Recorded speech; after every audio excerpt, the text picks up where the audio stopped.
നമ്മുടെ കർത്താവായ യേശു ക്രിസ്തുവിൽ നമ്മെ സൃഷ്ടിക്കുകയും നിലനിർത്തുകയും ചെയ്യുന്ന പിതാവായ ദൈവം സ്തുതിക്കപ്പെട്ടവനാകട്ടെ. 1 കൊരിന്ത്യർ 11 അധ്യായത്തിൽ പറയുന്നുണ്ട്, ഞാൻ ക്രിസ്തുവിനെ അനുകരിക്കുന്നത് പോലെ നിങ്ങൾ എന്നെ അനുകരിക്കുകയും. നമുക്കറിയാം പൗലോസ്ലീഹ എപ്രകാരമാണ് ക്രിസ്തുവിനെ അനുകരിക്കുന്നത്. പൗലോസ്ലീഹയ്ക്ക് നൽകിയ ആ സുവിശേഷത്തെ പിൻചെന്നുകൊണ്ട്, ആ സുവിശേഷത്തെ വിശ്വസിച്ചുകൊണ്ട്. നമുക്കറിയാം ഇവിടെ കടലിലും മേഘത്തിലും സ്നാനമേറ്റ് അവർ മോശയോട് ചേർന്നു, അല്ലേ? അവർ മോശയോട് ചേർന്നു എന്ന് പറയുമ്പോൾ എന്താണ്? അവിടെ ദൈവം അയച്ചത് മോശയെയാണ്. ആ മോശയോട് ചെയ്യുമ്പോൾ അവർ ആ ദൈവത്തെ പിൻചെല്ലുന്നു, അല്ലേ? മോശയോടൊപ്പം അവർ ആ ദൈവത്തെയാണ് പിൻചെല്ലുന്നത്. അതേപോലെ നമുക്കിവിടെ സുവിശേഷം നൽകുമ്പോൾ നമ്മൾ ഈ പൗലോസിനോടുകൂടെ ചേർന്ന്, അല്ലേ? പൗലോസ് ക്രിസ്തുവിനെ അനുകരിക്കുന്നത് പോലെ നമ്മൾ ആ പൗലോസിനോട് കൂടെ ചേർന്ന് നമ്മൾ അവിടെ ആ ദൈവത്തെ പിൻചെല്ലുകയാണ്, ആ ക്രിസ്തുവിനെ അനുകരിക്കുകയാണ്. പൗലോസ്ലീഹ അവരോട് പറയുകയാണ്, ഞാൻ നിങ്ങളെ പ്രശംസിക്കുന്നു, ഞാൻ നൽകിയ ഈ പാരമ്പര്യം പിന്തുടരുന്നു, ഇല്ലയാ? അപ്പോൾ നിങ്ങൾ എന്നെ സ്മരിക്കുന്നു, ഇല്ലേ? അവിടെ പൗലോസിനെ സ്മരിക്കുന്നത് എങ്ങനെയാണ്? ഈ സുവിശേഷം പൗലോസിലൂടെ നൽകുമ്പോൾ ആ പൗലോസ് നൽകിയ പാരമ്പര്യത്തെ പിന്തുടരുന്നു, അല്ലേ? നമ്മൾ അധികം മുൻപേ ഒരുപാട് പാരമ്പര്യങ്ങളും അനുഷ്ഠാനങ്ങളും ഉണ്ട്, അതൊന്നും പിന്തുടരുന്നില്ല, അല്ലേ? ഈ പൗലോസ് നയിക്കുന്ന ജനം പൗലോസ് നൽകുന്ന പാരമ്പര്യങ്ങളാണ്, പൗലോസ് നൽകുന്ന കാര്യങ്ങളെയാണ് പിന്തുടരുന്നത്. അവിടെ നമുക്കറിയാമല്ലോ, അവിടെ യാതൊരു അനുഷ്ഠാനങ്ങളോ യാതൊരു കൈകൾ കൊണ്ടുള്ള ഒരു പ്രവർത്തികളോ ഇല്ല. എല്ലാം ഈ സുവിശേഷവും അതിലുള്ള വിശ്വാസത്താലുമാണ്. ഇവിടെ മത്തായി, മർക്കോസ്, ലൂക്കോസ് ഈ സുവിശേഷങ്ങളിൽ ഈ അപ്പമെടുത്ത് വാഴ്ത്തി മുറിക്കുന്ന ആ ഭാഗങ്ങൾ അങ്ങനെ തന്നെ എഴുതപ്പെട്ടിട്ടുണ്ട്.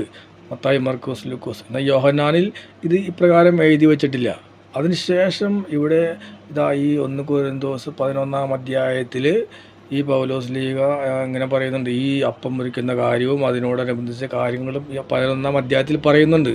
ഇതുവരെയും ഒരു അനുഷ്ഠാനങ്ങളും ഇല്ല എന്ന് പ്രസംഗിച്ചുകൊണ്ടിരുന്ന ഈ പൗലോസ്ലീഹ ഇവിടെ നമുക്ക് ഈ അപ്പം മുറിക്കുന്ന ഈ അനുഷ്ഠാനം നൽകുകയാണ് എന്നാണ് എല്ലാവരും വിചാരിച്ചിരിക്കുന്നത്. എന്നാൽ നോക്കുക, ഈ ഭാഗം എഴുതിയതിൻ്റെ മുകളിലുള്ള വാക്യങ്ങളിൽ ഏത് കാര്യത്തെക്കുറിച്ചാണ് ഇവിടെ വിശദീകരിക്കുന്നത്? സ്ത്രീകളും ശിരോവസ്ത്രവും എന്നുള്ള ആ ഒരു വിഷയത്തെക്കുറിച്ച് എങ്ങനെയാണ് സംസാരിക്കുന്നതെന്ന് നമുക്ക് നോക്കാം. ഇവിടെ നമുക്കറിയാം, ഇവിടെ ഇതുവരെ ഒരു അനുഷ്ഠാനമോ ഒരു ചട്ടങ്ങളോ ഒരു നിയമമോ പാലിക്കേണ്ട കാര്യമില്ല എന്ന് പറഞ്ഞിട്ട് ഇവിടെ സ്ത്രീകൾ ശിരസ് മറയ്ക്കുന്ന ഒരു പ്രവൃത്തിയുണ്ട്, ഒരു സമ്പ്രദായമുണ്ട്. അപ്പോൾ അതെല്ലാം എങ്ങനെയാണെന്നുള്ളതിനെക്കുറിച്ചാണ് ഇവിടെ എഴുതിയിരിക്കുന്നത്. ഇതിൽ ആദ്യ ഭാഗത്ത് ഏത് വിധത്തിലാണ് ഇവിടെ ഈ സ്ത്രീകൾ ആദ്യം മുതലേ ശിരസ് ഇങ്ങനെ മറയ്ക്കുന്ന ചടങ്ങിനുള്ള സമ്പ്രദായം ചെയ്യാനുള്ള കാരണങ്ങളും അതിനനുബന്ധിച്ച കാര്യങ്ങളും ഇവിടെ എഴുതി ചേർക്കുന്നുണ്ട്. ഈ ശിരസ് മൂടണമെന്ന കാര്യങ്ങൾ ഉറപ്പിക്കുന്നതിന് വേണ്ടിയുള്ള വചനങ്ങളാണ്. പുരുഷൻ്റെ ശിരസ് ക്രിസ്തുവും ക്രിസ്തുവിൻ്റെ ശിരസ് ദൈവവുമാണെന്ന് നിങ്ങൾക്കറിയാം. അതുപോലെ സ്ത്രീയുടെ ശിരസ് പുരുഷനുമാണ് എന്നുള്ള കാര്യം ഇവിടെ ഇത് നിലവിലുള്ള ഒരു കാര്യമാണ്. അതുകൊണ്ട് ആ നിലവിലിരുന്ന കാര്യം, അതായത് ഈ പുരുഷൻ ശിരസ് മൂടിക്കൊണ്ട് പ്രാർത്ഥിക്കാൻ പാടില്ല. പുരുഷൻ്റെ ശിരസ് ദൈവമാകിയാൽ, ക്രിസ്തു ആകിയാൽ ആ പുരുഷൻ ശിരസ് മൂടിക്കൊണ്ട് പ്രാർത്ഥിക്കരുത് എന്നാണ് ഇവിടെ പറഞ്ഞിരിക്കുന്നത്. എന്നാൽ നമ്മൾ നോക്കിവിടെ ആരാണ് ഇവിടെ ശിരസ് മൂടുന്നത്, ശിരസിൽ തൊപ്പി വയ്ക്കുന്നതെന്ന് നമുക്ക് കണ്ടാൽ അറിയാം. ശിരസ് മൂടുന്ന പുരുഷൻ ആ ശിരസിനെ അപമാനിക്കുന്നു, ആ ക്രിസ്തുവിനെ അപമാനിക്കുന്നു. അതേപോലെ ശിരസ് മൂടാതെ പ്രാർത്ഥിക്കുന്ന സ്ത്രീ തൻ്റെ ശിരസിനെ അപമാനിക്കുന്നു, അവൾ തല മുണ്ടനം ചെയ്യുന്നതിന് തുല്യമാണ്. ഇപ്പോൾ നമുക്ക് എന്താണ് ഈ വചനങ്ങളിൽ നേരിട്ട് ചെല്ലുമ്പോൾ നമുക്കറിയാം, സ്ത്രീ ശിരസ് മൂടണം എന്നുള്ള കാര്യം വ്യക്തമാണ്, അല്ലേ? എന്നാൽ പുരുഷൻ ശിരസ് മൂടാൻ പാടില്ല, ഇത് നമ്മൾ അംഗീകരിക്കുന്നു. കണ്ടോ? സ്ത്രീ ശിരോവസ്ത്രം ഉപയോഗിക്കുന്നില്ലെങ്കിൽ അവൾ മുടി മുറിച്ച് കളയട്ടെ. അവൾക്ക് മുടി മുറിച്ച് കളയുന്നത് ലജ്ജാകരമാണെങ്കിൽ അവൾ ശിരോവസ്ത്രം ധരിക്കട്ടെ. അപ്പോൾ ഇപ്പോൾ ഇവിടെ ഇതെല്ലാം ആ സ്ത്രീ ശിരസ് മൂടണമെന്നുള്ള ആ കാര്യങ്ങൾ വ്യക്തമാക്കുകയാണ്. പുരുഷൻ സ്ത്രീ പുരുഷൻ്റെ മഹിമയായാൽ, പുരുഷൻ്റെ മഹിമ ദൈവമാകയാൽ അവൻ തലമൂടരുത്. സ്ത്രീ പുരുഷൻ്റെ മഹിമയാണ്. കാരണം സ്ത്രീ ഉണ്ടായത് പുരുഷനിൽ നിന്നാണ്, അല്ലയാ? ആദത്തിൻ്റെ വാരിയിലെടുത്ത് അതിനെ മാംസം കൊണ്ട് മൂടി, മനസ്സിലായോ? അങ്ങനെ ദൈവം ആ സ്ത്രീയെ മെനഞ്ഞെടുത്തു. അതേപോലെ നമുക്കറിയാം, പുരുഷൻ സൃഷ്ടിക്കപ്പെട്ടത് സ്ത്രീക്ക് വേണ്ടിയല്ല, സ്ത്രീ സൃഷ്ടിക്കപ്പെട്ടത് പുരുഷന് വേണ്ടിയാണ്. അതാണ് ഉൽപ്പത്തിയിൽ പറഞ്ഞിട്ടുണ്ട്, ഇവൻ സ്ത്രീ മാതാപിതാക്കളെ വിട്ട് പുരുഷനോട് ചേരും. അതേപോലെ തന്നെ 10-ാം വാക്യത്തിൽ ദൂതന്മാരെ ആദരിച്ച് സ്ത്രീക്ക് വിധേയത്വത്തിൻ്റെ അടയാളമായ ശിരോവസ്ത്രം ഉണ്ടായിരിക്കട്ടെ. അല്ല, ഇപ്പോൾ നമുക്ക് ഉറപ്പായി ശിരോവസ്ത്രം ധരിക്കണം. അപ്പോൾ ആ ഒരു സമ്പ്രദായം ധരിക്കണം എന്ന് നമ്മൾ ഉറപ്പിക്കുകയാണ്. ഇവിടെ ഇത്രയും കാര്യങ്ങൾ പറഞ്ഞ് പുരുഷൻ്റെ മഹിമയാണ്, പുരുഷനിൽ നിന്നാണ് സ്ത്രീ ഉണ്ടായത് എന്നെല്ലാം പറഞ്ഞിട്ട് ഇപ്പോൾ 11-ാം വാക്യത്തിൽ പറയുമ്പോൾ എന്താണ് ഇവിടെ അത് പറയണ്ട. ഇവിടെ കർത്താവിൽ വരുമ്പോൾ, യേശുക്രിസ്തുവിൽ വരുമ്പോൾ, യേശുക്രിസ്തുവിൽ ഈ സുവിശേഷം കേട്ട് യേശുക്രിസ്തുവിൻ്റെ ശരീരത്തിൻ്റെ ഭാഗമാകുമ്പോൾ ഈ പുരുഷനും സ്ത്രീയും യേശുക്രിസ്തുവിൻ്റെ ശരീരത്തിൻ്റെ ഭാഗമാകുന്നു, രക്തത്തിൻ്റെ ഭാഗമാകുന്നു ഈ സുവിശേഷത്തിലുള്ള വിശ്വാസത്താൽ. ഇപ്പോൾ ഈ യേശുക്രിസ്തുവിൻ്റെ ശരീരത്തിൻ്റെ ഭാഗമാകുന്ന ഇവർ പരസ്പരം ആശ്രയിച്ചിട്ടാണ് നിൽക്കുന്നത്. ഇവിടെ യേശുക്രിസ്തുവിൽ വരുമ്പോൾ ഇതെല്ലാം മാറ്റപ്പെടുകയാണ്. അപ്പോൾ ആ നിലവിലുണ്ടായിരുന്ന കാര്യം, മനസ്സിലായ, ശിരോവസ്ത്രം ധരിക്കണമെന്നുള്ള കാര്യം നമുക്കറിയാം. ഈ നിലവിലുള്ളവയെ നശിപ്പിക്കാൻ വേണ്ടി നാം മുൻ അധ്യായങ്ങളിൽ പഠിച്ചിട്ടുണ്ട്. ഭോഷന്മാരായവരെ തിരഞ്ഞെടുത്തു, നിസ്സാരമായവരെ തിരഞ്ഞെടുത്തു, അവർക്ക് സുവിശേഷം നൽകി. അപ്പോൾ നിലവിലുള്ള എല്ലാം മാറ്റപ്പെടണം, മനസ്സിലായ. ഒരു സമ്പ്രദായവും ഇല്ല എന്ന് പറഞ്ഞിട്ട് എല്ലാ സമ്പ്രദായവും മാറ്റപ്പെടണം. അതുകൊണ്ടാണ് ഇപ്പോൾ ഇതാ ആ നിലവിലുണ്ടായിരുന്ന ആ ശിരോവസ്ത്രം എന്ന അനുഷ്ഠാനം ഇപ്പോൾ എങ്ങനെയാണ് മാറുന്നത്? ഇപ്പോൾ സ്ത്രീ പുരുഷനും മഹിമയാണ്. അങ്ങനെയുള്ളത് മാറിയിട്ട് ഇപ്പോൾ സ്ത്രീയും പുരുഷനും പരസ്പരം ആശ്രയിച്ച് ആ കർത്താവിൽ സ്ഥിതി ചെയ്യുന്നു, അവൻ്റെ ശരീരത്തിൻ്റെ ഭാഗമാകുന്നു. പിന്നെയും പറയുന്നു, സ്ത്രീ പുരുഷനിൽ നിന്നുണ്ടായതുപോലെ ഇന്ന് സ്ത്രീയിൽ നിന്ന് പുരുഷനുണ്ടാകുന്നു. എന്നിട്ട് പറയുന്നത് എന്താണ്? എല്ലാം ദൈവത്തിൽ നിന്ന് തന്നെ. നമുക്ക് ഇവിടെ ഒരു സമ്പ്രദായം വന്നു കഴിഞ്ഞാൽ ഇതുവരെ പഠിപ്പിച്ച കാര്യങ്ങൾ എല്ലാം പഴയ പോകും, മനസ്സിലായ. ഒരു അനുഷ്ഠാനമോ ഒരു പ്രവൃത്തികളോ ഇല്ല എന്ന് പറഞ്ഞിട്ട്. അതുകൊണ്ട് പറയുകയാണ്, നിങ്ങൾ തന്നെ തീരുമാനിച്ച് നോക്കുവിൻ എന്താണ് ഇവിടെ പറയുന്നത്, ഉചിതമാണോ എന്ന്. അതായത് ഇവിടെ നോക്ക്, ഇവർ പറയുന്നത് എന്താണ്? ഇവിടെ പുരുഷൻ ശിരസ് മൂടരുത്, സ്ത്രീ മൂടണം എന്നുള്ള കാര്യം ഇവിടെ മാറ്റപ്പെടുന്നത് എങ്ങനെയാണ്?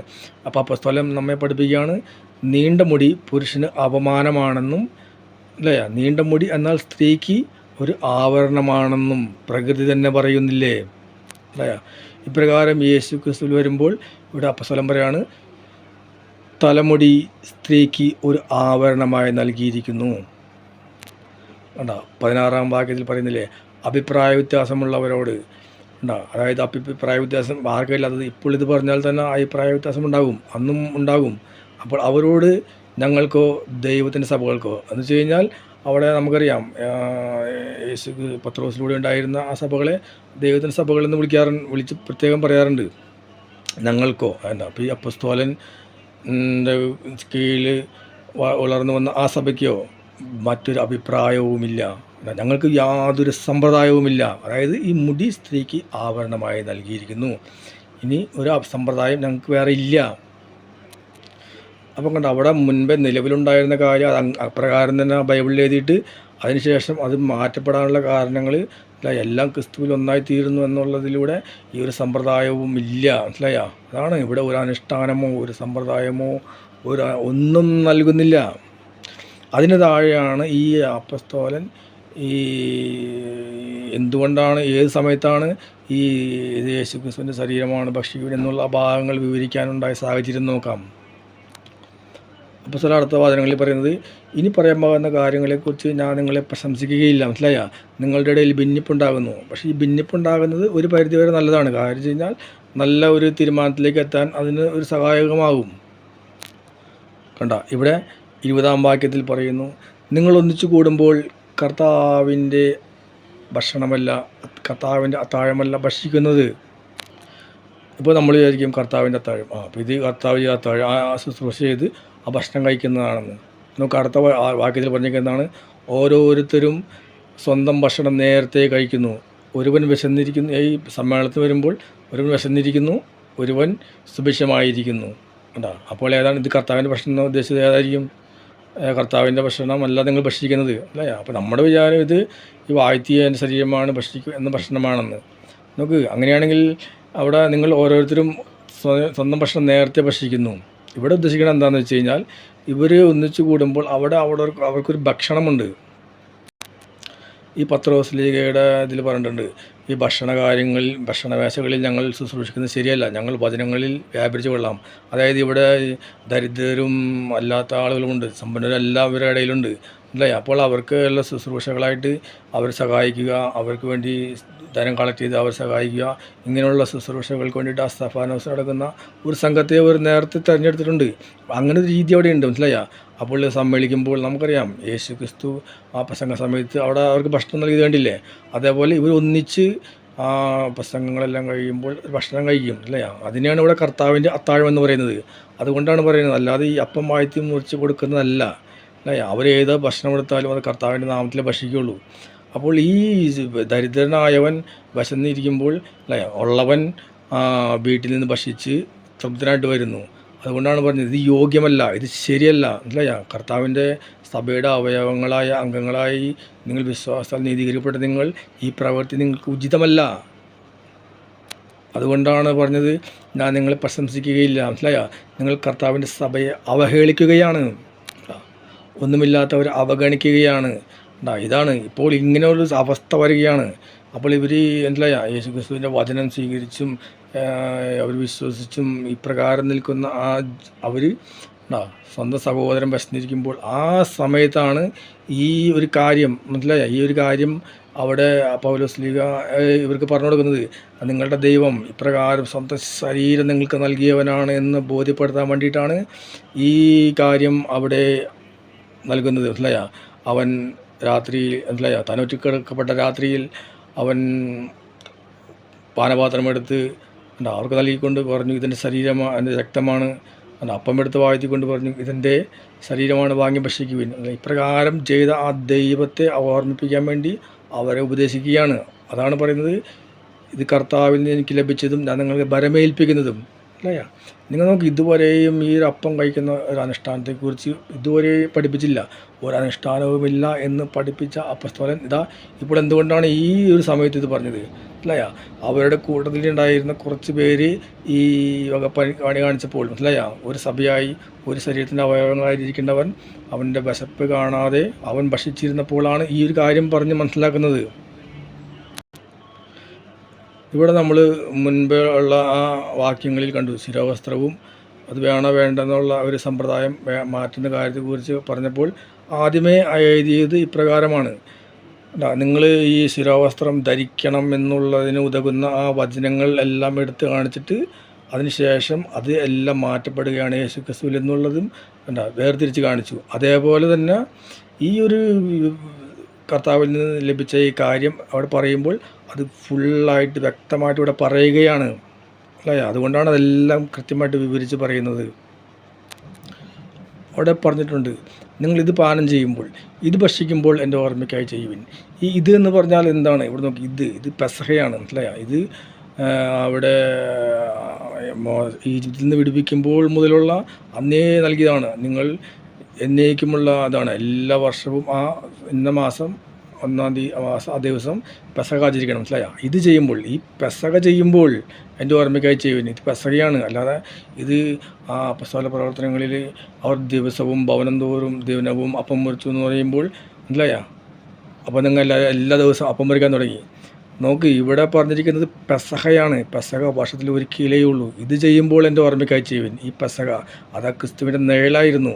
ആ നിഴലാണ്, ആ അപ്പമാണ് യേശു ക്രിസ്തു ഉടമ്പടി മുറിച്ചത്. ഇത് അവർ ഭവനം തോറും അപ്പം മുറിക്കൽ ശുശ്രൂഷ, മനസ്സിലായി. നമുക്ക് നേരത്തെ പറഞ്ഞതിൽ മനസ്സിലായി, അപ്പം കർത്താവിൻ്റെ അത്താഴം. അവർ കർത്താവിൻ്റെ നാമത്തിൽ ഒന്നിച്ച് കൂടുമ്പോൾ ആ ഭക്ഷണം കഴിക്കുന്നത് കർത്താവിൻ്റെ അത്താഴം, അത് ദിനവും കഴിക്കും. അപ്പോൾ വിചാരിച്ചു ഇതെല്ലാ ദിവസവും അപ്പം കഴിക്കണമെന്ന് തീരുമാനമെടുത്ത് ഡെയിലി അരമണിക്കൂർ കൂടുമ്പോൾ വരെ അപ്പം മുറിച്ച് കഴിക്കാൻ തുടങ്ങി. ഇത് പെസഹയാണ്. ഇത് പെസഹ വർഷത്തിൽ ഒരിക്കലേ ഉള്ളൂ. ഇത് എൻ്റെ ഓർമ്മയ്ക്കായി ചെയ്യുവിൻ. ഇത് പറഞ്ഞതും ആരോടാണ്? ആ 12 അപ്പസ്തോലന്മാർ 12 ഗോത്രങ്ങളെ വിധിക്കും എന്ന് പറഞ്ഞ ആ 12 അപ്പസ്തോലന്മാരെ നിങ്ങളെന്ന് പറയുമ്പോൾ ആ 12 ഗോത്രങ്ങളടങ്ങുന്ന ഇസ്രായേൽ ജനത്തോടെയാണ്. ആ 12 ഇന്നും അവർ ഒന്നിച്ച് കൂടിയിട്ടില്ല. അവർ ഒന്നിച്ച് കൂടി അത് ചെയ്യണം അല്ലേ.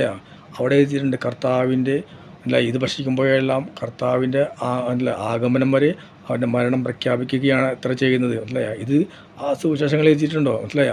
ഇത് പൗലോസ് എഴുതിയിട്ടുണ്ട്. അതുപോലെ അവൻ്റെ ആഗമനം, മനസ്സിലായ, അത് വരാനിരിക്കുന്ന ഒരു സംഭവങ്ങളാണ്, അവിടെ ഇസ്രായേലിൽ സംഭവിക്കാണ്ടിരിക്കേണ്ടതാണ്, മനസ്സിലായ.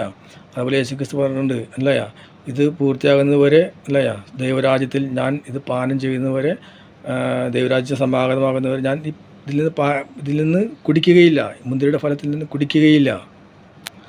ഇതെല്ലാം സംഭവിക്കാനിരിക്കുന്നത് അവൻ്റെ, അതിന് വരാനിരിക്കുന്ന ആ ഒരു യുഗത്തിനാണ് അവൻ്റെ എന്ന് പറയുമ്പോൾ, അല്ലയ, അതായത് ആഴ്ചവട്ടം 69 ആഴ്ചവട്ടം കഴിഞ്ഞ് വരാനിരിക്കുന്ന ആഴ്ചവട്ടമുണ്ട്. ഇതെല്ലാം അവിടെ ഈ 12 ഗോത്രങ്ങളും ഒന്നിച്ച് അവിടെ സംഭവിക്കേണ്ട കാര്യങ്ങളാണ്, അല്ലയ. ഈ ലോകത്തിൻ്റെ ഏത് ഭാഗത്ത് പോയിട്ടുണ്ടെങ്കിലും അവരെല്ലാം പെറുക്കിയെടുത്ത്, അല്ലയ, ഈ പ്രവചനങ്ങളെല്ലാം പൂർത്തിയാകേണ്ടതാണ്. അല്ലാതെ നമ്മൾ വിജാതീയരായ നമ്മളിലൂടെയല്ല അത് പൂർത്തിയാക്കേണ്ടത്.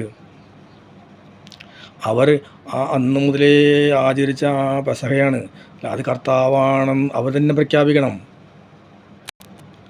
ആ അപ്പം അവർ പെസഹ ആചരിച്ച, ഈജിപ്തിൽ നിന്ന് തുടങ്ങി ആചരിച്ച ആ അപ്പം അത് യേശു ക്രിസ്തുവാണെന്ന് അവർ തന്നെ പ്രഖ്യാപിക്കണം. യേശു ക്രിസ്തു ഈ ഇത് മുറിക്കുമ്പോൾ, പെസഹയുടെ മുറിക്കുമ്പോൾ മാത്രമല്ല, അതിന് മുൻപും ആ കർത്താവ് തന്നെയായിരുന്നു അപ്പം. ആ അപ്പം ആ സമയത്തായാലും അവർ അയോഗ്യതയുടെ ഭക്ഷിച്ചാൽ അവർ കർത്താവിനെതിരെയാണ് പാപം ചെയ്യുന്നത്. അതുകൊണ്ടാണ് അവിടെ ഇങ്ങനെ എഴുതപ്പെട്ടിരിക്കുന്നത്, അയോഗ്യതയോടെ അപ്പം ഭക്ഷിച്ചുകൊണ്ടാണ് നിങ്ങളിൽ ചിലർ മരിച്ചു പോകാനും രോഗികളാകാനും കാരണം. നിങ്ങൾ നോക്കൂ, ഇപ്പോൾ ആദ്യമായിട്ടാണ് ഈ പൗലോസ്ലീഹ ഈ അനുഷ്ഠാനം വിജാതീയരായവർക്ക് കൊടുക്കുന്നതെങ്കിൽ അവരോട് എങ്ങനെ പറയാൻ കഴിയും, നിങ്ങൾ മരിച്ചു പോകാൻ കാരണമെന്ന് പറയുന്നത്? അവിടെ ആരും അങ്ങനെ മരിച്ചിട്ടില്ല, അല്ല, അങ്ങനെ സംഭവം ഉണ്ടായിട്ടില്ല. അപ്പോഴാണ് നൽകുന്നതെങ്കിൽ അപ്പോൾ തന്നെ പറയുമോ നിങ്ങൾ മരിച്ചു പോകാൻ കാരണം ഇതാണെന്ന്? ഇതെല്ലാം ആദ്യമേ മുതലുള്ള അപ്പമാണ്. അവർ അയോഗ്യതയോടുകൂടി ആ പെസഹ എന്ന് ഭക്ഷിച്ചിട്ടുണ്ടോ അവർ രോഗികളും അവർ മരണപ്പെട്ടവരുമായി മാറിയിട്ടുണ്ട്. അതാണ് അവരോട് പറയുന്നത്, നാം നമ്മെ തന്നെ ശരിയായി വിധിച്ചിരുന്നെങ്കിൽ, അല്ലയ, നമ്മുടെ പ്രവൃത്തികൾ ദൈവത്തിന് ഹിതകരമായിരുന്നോ, ദൈവത്തിന് പ്രീതികരമായിരുന്നോ, കരുണ ദയമെല്ലാം നിൻ്റെ പ്രവൃത്തിയിലുണ്ടായിരുന്നു എന്ന് നോക്കി നാം നമ്മെ തന്നെ വിധിച്ചിരുന്നെങ്കിൽ നാം ശിക്ഷിക്കപ്പെടുകയില്ലായിരുന്നു, അല്ലയ. അവർ ആ പെസഹ ഈ അനുഷ്ഠാനങ്ങളെല്ലാം നൽകിയത് അവർ രക്ഷയിലേക്ക്, നന്മയിലേക്ക് പോകാൻ വേണ്ടിയിട്ടായിരുന്നു. പക്ഷേ അവർ അപ്രകാരം പോയില്ല, അല്ലേ. അതുകൊണ്ട് അവർക്ക് ആ പെസഹ അത് യേശുക്രിസ്തു നേളായിരുന്നു, അല്ലയ. ഈ അപ്പം തന്നെയാണ് യേശുക്രിസ്തു മുറിച്ചത്, അല്ലേ. പക്ഷെ കർത്താവ് വിധിക്കും. കർത്താവ് തിരഞ്ഞെടുക്കുന്നവർ ഇസ്രായേൽ യഹൂദന്മാരായാലും ആരായാലും കർത്താവ് അവരുടെ പ്രവൃത്തികൾക്കനുസരിച്ച് കർത്താവ് അവരെ വിധിക്കും. എന്തിനാണ്? കർത്താവ് അവരെ ശിക്ഷിക്കും. കാരണം അവർ ഈ ലോകത്തോടൊപ്പം അവർ നശിച്ചു പോകാതിരിക്കാൻ വേണ്ടി. നിങ്ങൾ നോക്കൂ, ഇവിടെ അപ്പസ്തലൻ പറയുന്നത് ഈ കർത്താവിൻ്റെ ഈ പാനപാത്രവും ഈ ഉടമ്പടിയുടെ അപ്പവും ഇതുപോലെയാണ് അല്ല. ഇവിടെ അപ്പസ്തലൻ ലാസ്റ്റ് പറയുന്നുണ്ട്, സഹോദരരെ, നിങ്ങളിൽ വിശപ്പുള്ളവൻ വീട്ടിലിരുന്ന് ഭക്ഷിച്ചു കൊള്ളട്ടെ, അല്ലേ. നിങ്ങൾ പക്ഷേ സമ്മേളിക്കുമ്പോൾ, സഭയായിട്ട് സമ്മേളിക്കുമ്പോൾ നിങ്ങൾ അന്യോന്യം കാത്തിരിക്കണം, അല്ലേ. അവനും വിശന്നും നീ ഭക്ഷിക്കാതെയും ഇരിക്കരുത്, അന്യോന്യം കാത്തിരിക്കണം.